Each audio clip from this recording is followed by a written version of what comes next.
우리는 계속해서 믿음에 관한 이야기를 살펴보고 있습니다.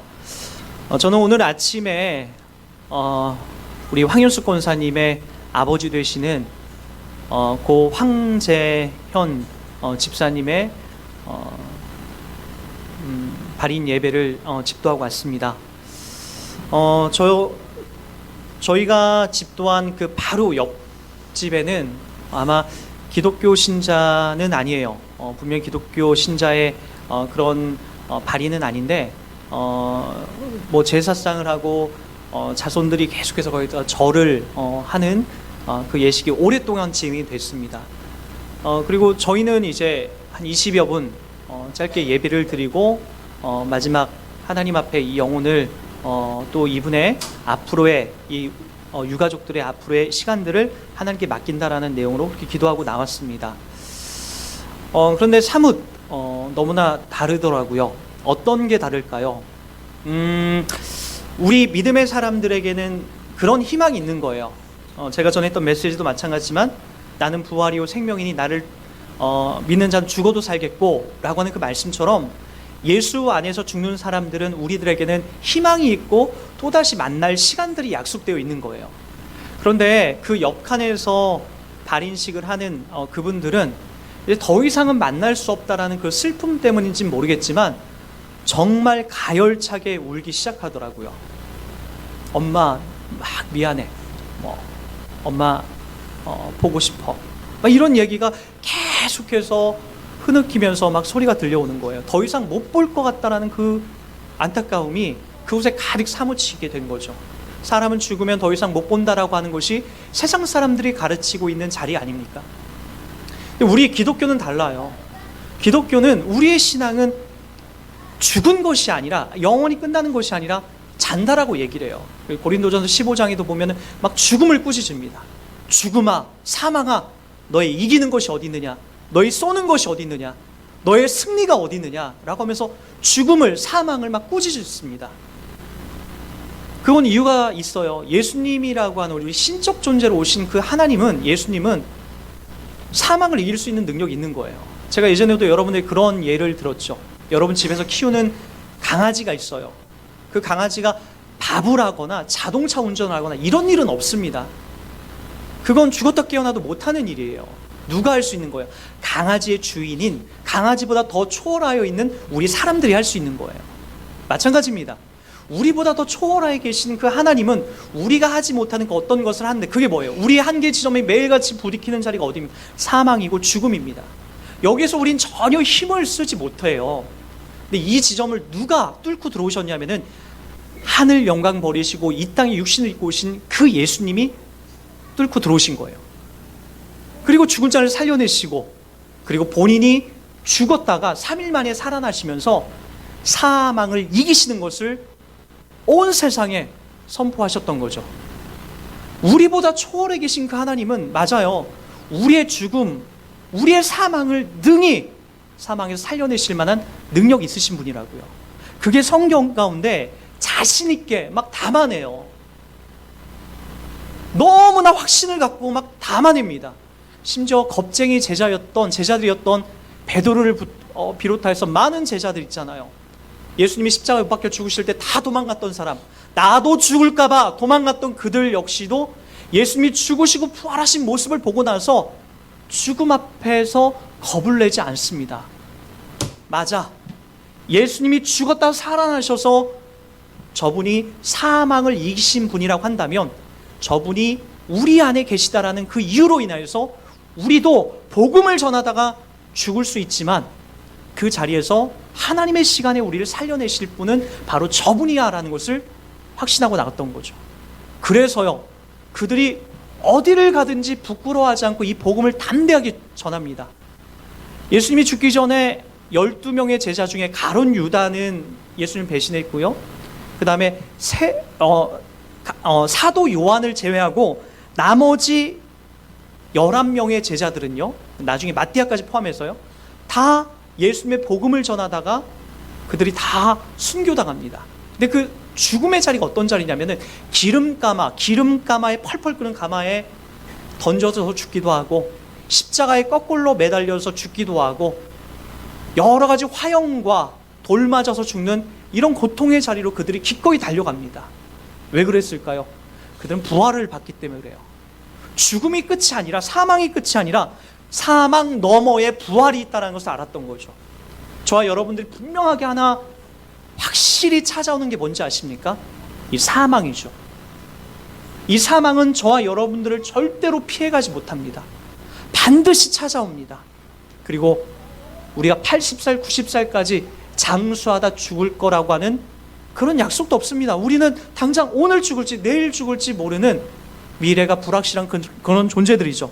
그럼에도 불구하고 기꺼이 제자들이 자기의 젊은 인생을 다 쏟아대면서 그렇게 죽을 수 있었던 이유는 바로 뭐 때문에 그럴까요?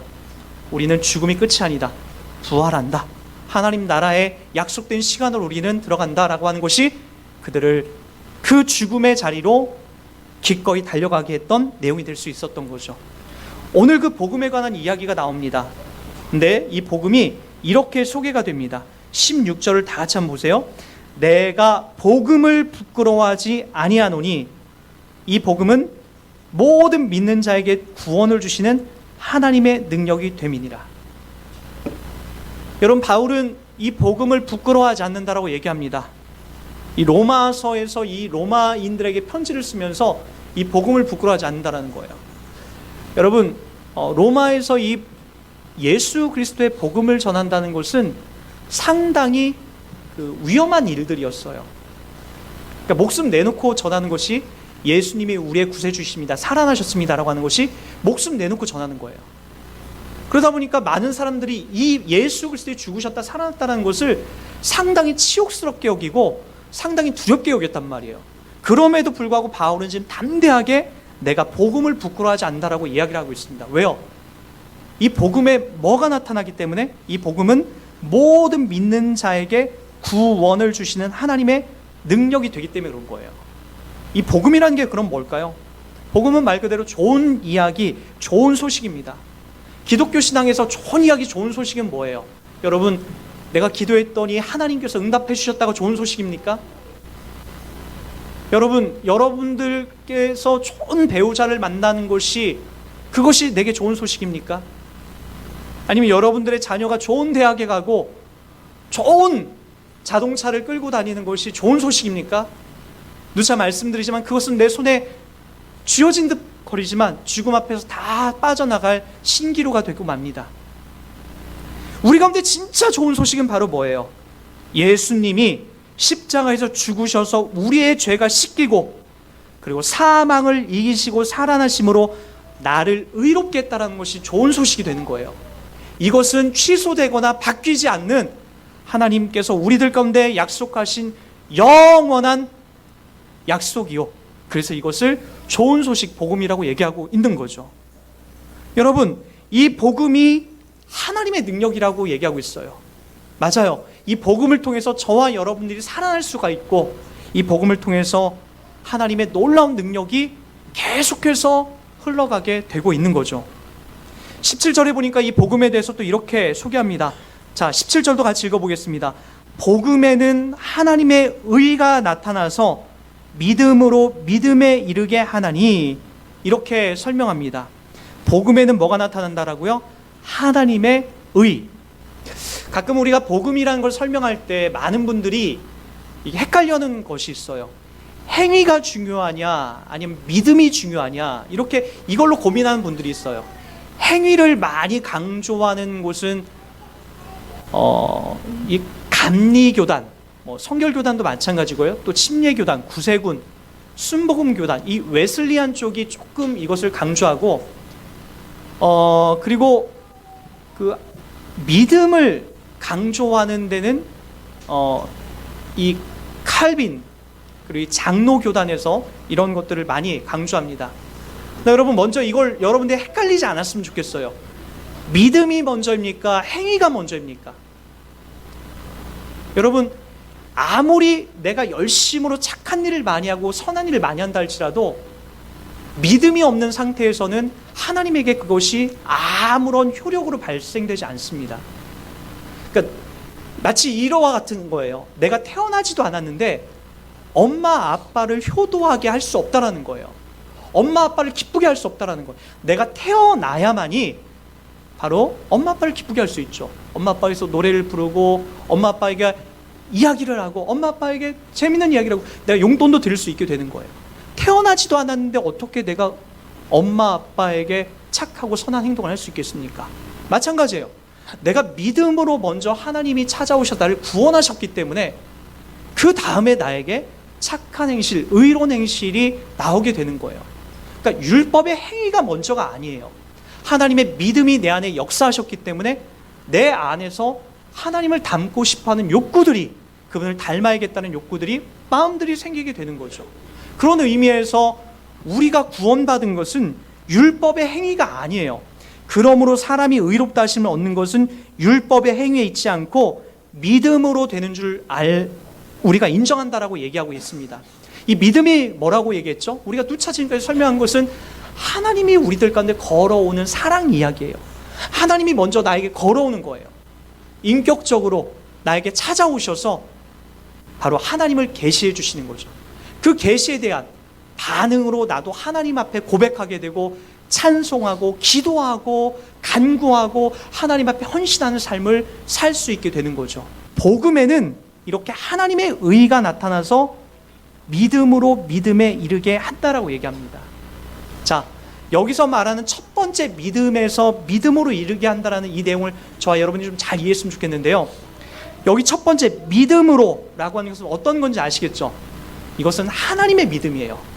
하나님께서 우리 가운데 믿음으로 찾아오셔서 우리의 율법의 행위나 우리의 잘난 것이 아니라 하나님의 믿음의 행위로 우리를 불러주셔서 하나님을 구원하신 거죠.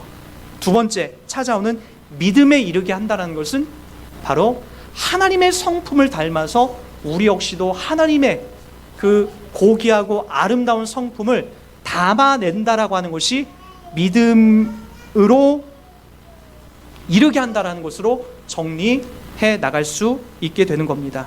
그래서 여러분, 오직 의인은 믿음으로 말미암아 살리라라는 것이 맞아요. 저와 여러분의 전 인생 속에서는 하나님이 우리를 구원하시고 이 땅을 살아가는 것을 믿음으로 옳은 하나님을 닮아가는 그런 성품의 삶으로 이 땅에 드러나게 되는 것입니다. 여러분, 그래서 마태복음 우리 5장에 가보면요, 아주 중요한 이야기를 담아내는 것이 있습니다. 한번 마태복음 5장을 한번 가보도록 하겠습니다. 믿음으로 시작해서 믿음에 이르게 한다라고 하는 것에 의해서 우리 하나님의 믿음이 시작됐고, 그리고 하나님의 성품을 닮아가는 그 자리 속에서 우리 마태복음 5장은 이 지점을 아주 멋있게 설명해 나갑니다. 한번 읽어보도록 하겠습니다. 마태복음 5장 43절에서 48절까지 한번 보겠습니다. 또 내 이웃을 사랑하고 내 원수를 미워하라 하였다는 것을 너희가 들었으나 나는 너희에게 이르노니 너희 원수를 사랑하며 너희를 박해하는 자를 위하여 기도하라. 이같이 한즉 하늘에 계신 너희 아버지의 아들이 되리니 이는 하나님이 그 해를 악인과 선인에게 비추시며 비를 의로운 자와 불의한 자에게 내려주심이라. 너희가 너희를 사랑하는 자를 사랑하면 무슨 상이 있으리요? 세리도 이와 같이 아니하느냐? 또 너희가 너희 형제에게만 무난하면 남보다 더하는 것이 무엇이냐? 이방인들도 이같이 아니하느냐? 그러므로 하늘에 계신 너희 아버지의 온전하심 같이 너희도 온전하라. 이 온전하라가 뭐냐면 하나님을 닮아가라는 거예요. 여러분, 여기에 있는 우리 모든 부모들은요, 우리의 부모님을 닮아서 이 땅에 태어났어요. 그리고 우리들은 또 우리의 자녀들을 그대로 우리 자녀들이 우리를 닮아가는 모습을 우린 누누이 볼 수가 있습니다. 마찬가지입니다. 믿음으로 구원받은 자들은 바로 믿음으로 계신 그 하나님을 온전히 닮아갈 수밖에 없어요. 그분을 온전히 흉내낼 수밖에 없다라고요. 그것이 저와 여러분들이 믿음으로 부름받은 자리예요. 오늘 이 본문의 말씀에 마태복음 5장 43절부터 48절까지 한 말씀에 48절을 한번 집중해 주십시오. 그러므로 하늘에 계신 너희 아버지의 온전하심 같이 너희도 온전하라. 이 온전한 것이 뭐예요? 바로 윗구절에 나와 있죠. 자, 어떤 이야기인지 구체적으로 이렇게 얘기합니다. 5절을 한번 읽어보십시오. 이같이 한즉 하늘에 계신 너희 아버지의 아들이 되리니 이는 하나님이 그 해를 악인과 선인에게 비추시며 비를 의로운 자와 불의한 자에게 내려주심이라. 여러분, 혹시 무당집에 가보신 분들 있습니까? 아니면 사찰에 가보신 적 있나요? 여러분, 무당집에 가보고 사찰집에 가보면은요, 그곳에는 우상을 숭배하고 귀신을 숭배하고 하나님과는 전혀 상관없는 일들이 거기에서 펼쳐집니다. 근데 여러분, 그 무당들이 심어놓은, 스님들이 심어놓은 그 정원에도요, 여전히 꽃이 피고 있다는 거 아십니까? 그 정원에서도 여전히 나비가 날아와서 꽃에서 꿀을 빨고 있다는 거 아십니까? 여전히 새들이 그 정원으로 날아와서 지지배배 짹짹거리고 있다는 거 아십니까? 하나님께서 오늘 그거 설명하는 거예요. 너 무당이지만, 너 스님이지만 그곳에도 내가 햇빛을 주고, 그곳에도 내가 비를 주고, 그곳에도 내가 새들을, 나비들을 보내줄 거야. 너 나에게 삿대질하여서 욕했지만, 나를 거부하고 귀신을 섬기지만 나는 여전히 너에게 햇빛과 비를 쏟아줄 거야. 그게 누구라고요? 저와 여러분들이 믿고 있는 하나님 아버지라고요. 오늘 그거 설명하는 거잖아요. 예수님이 지금 하나님이 그 해를 악인과 선인에게 비추시며 비를 의로운 자와 불의한 자에게 내려주심 같이, 그게 우리 하나님 아버지라고요. 그다음에 이제 점점 우리가 어떻게 살아야 되는지에 대해서 좁혀가고 있습니다. 우리들 가운데 이렇게 설명하고 있어요. 46절. 너희가 너희를 사랑하는 자를 사랑하면 무슨 상이 있으리요? 세리도 이같이 아니하느냐.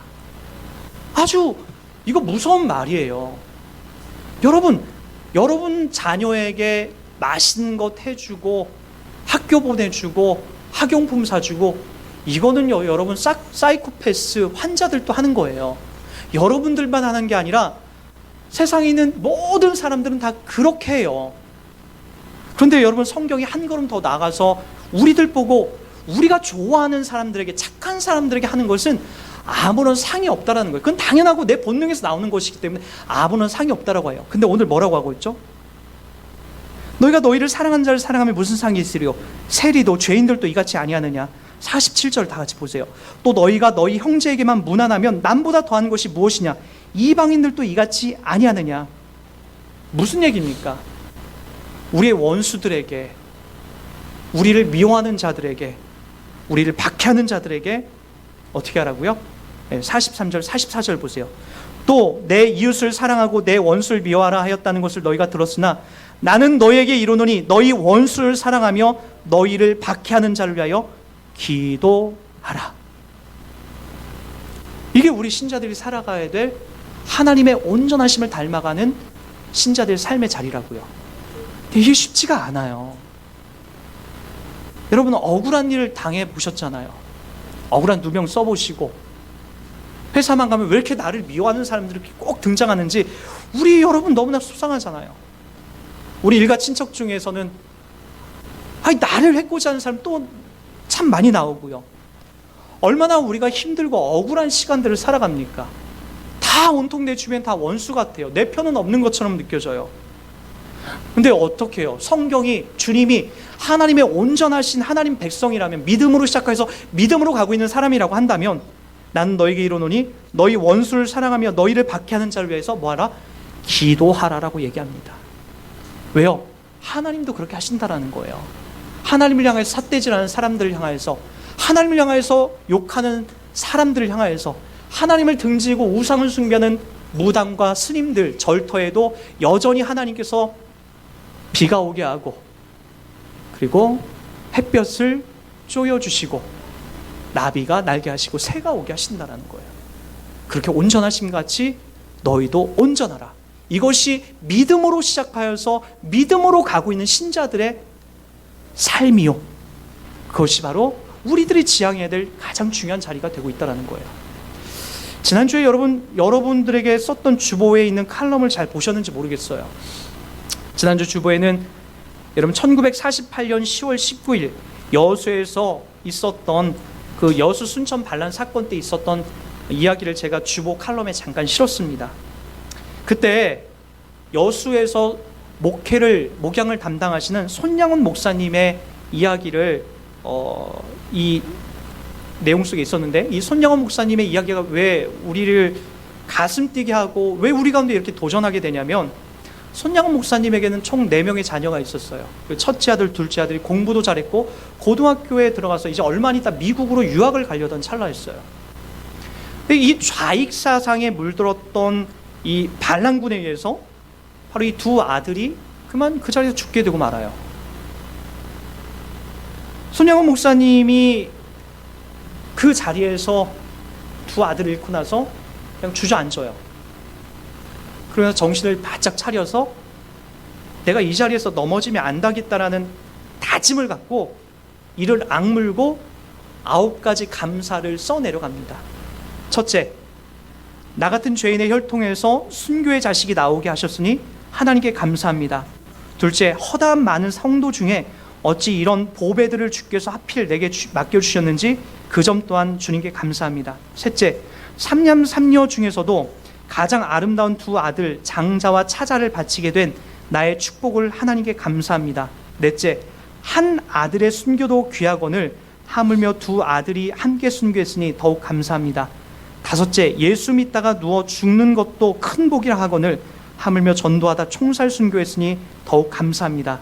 여섯째, 미국 유학 가려고 준비하던 내 아들 미국보다 더 좋은 천국에 갔으니 내 마음이 안심되어 하나님께 감사합니다. 일곱째, 나의 사랑하는 두 아들을 총살한 원수를 회개시켜 내 아들 삼고자 하는 사랑의 마음을 주신 하나님께 감사합니다. 여덟째, 내 두 아들을 순교로 말미암아 무수한 천국의 아들들이 생길 것이 믿어지니 우리 하나님께 감사합니다.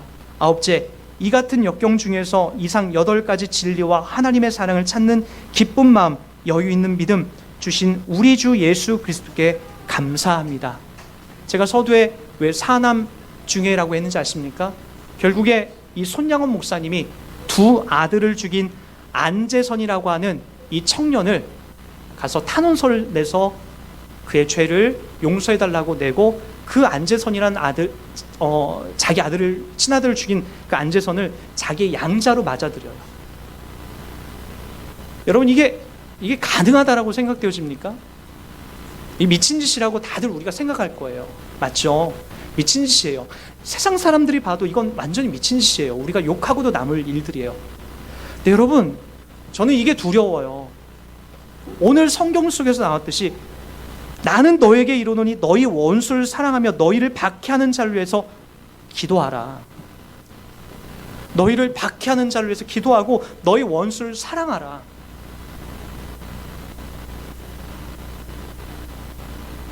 이걸 우리들 가운데 요구하고 있더라고요. 물론 하나님께서 여러분들에게 다 이와 같은 자리는 안 주실 거예요. 믿음의 분량대로 하나님께서 여러분 이렇게 억지로 끌고 가진 않을 거예요. 믿음의 분량대로 하나님이 허락하시겠지만, 이 손양원 목사님에게는 바로 원수를 끌어안는, 그래서 진짜 믿음을 어떻게 살아야 지는지에 대해서 아주 좋은 은혜로운 선례를 남기게 됐던 거죠. 바보라고요? 아니에요. 손양원 목사님과 우리들은 알잖아요. 이 땅이 다가 아니라는 거.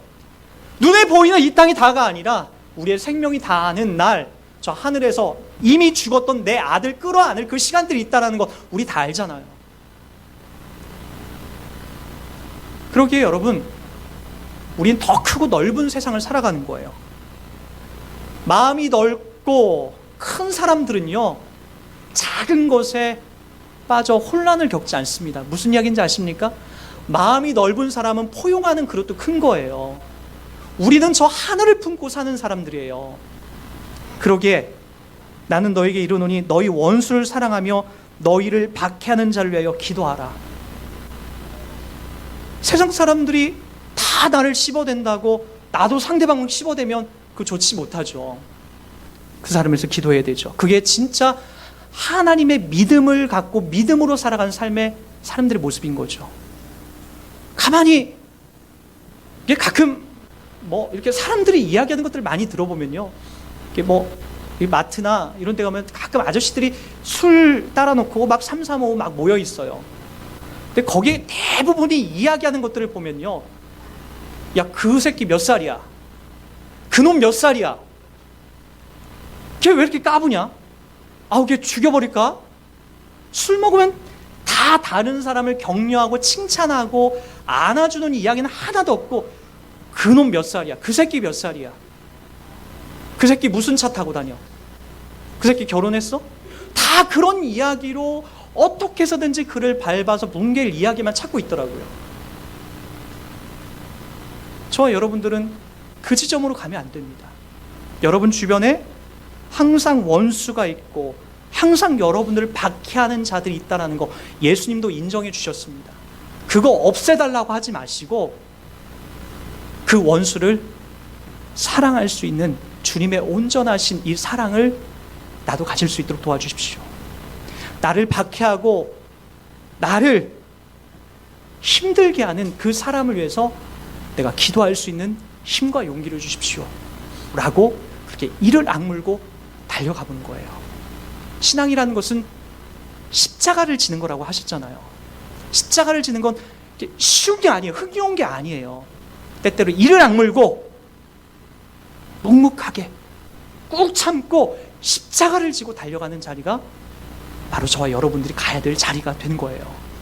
하나님의 그러므로 하늘에 계신 너희 아버지의 온전하심 같이 딴 사람이 온전해라가 아니라 나도 너희도 온전하라 라고 얘기하고 있습니다. 이것이 바로 믿음으로 시작하여 믿음으로 이끌림을 당하는 신자들의 사명이고 운명이고 그리고 전부라는 것을 기억하시기 바랍니다. 오늘도 여러분 그 삶 살아주십시오. 하나님이 온전하시기 때문에 나도 그분의 성품과 삶을 닮아서 온전한 삶으로 주님께 영광 돌리는 복된 인생 되길 주의 이름 부탁드리겠습니다.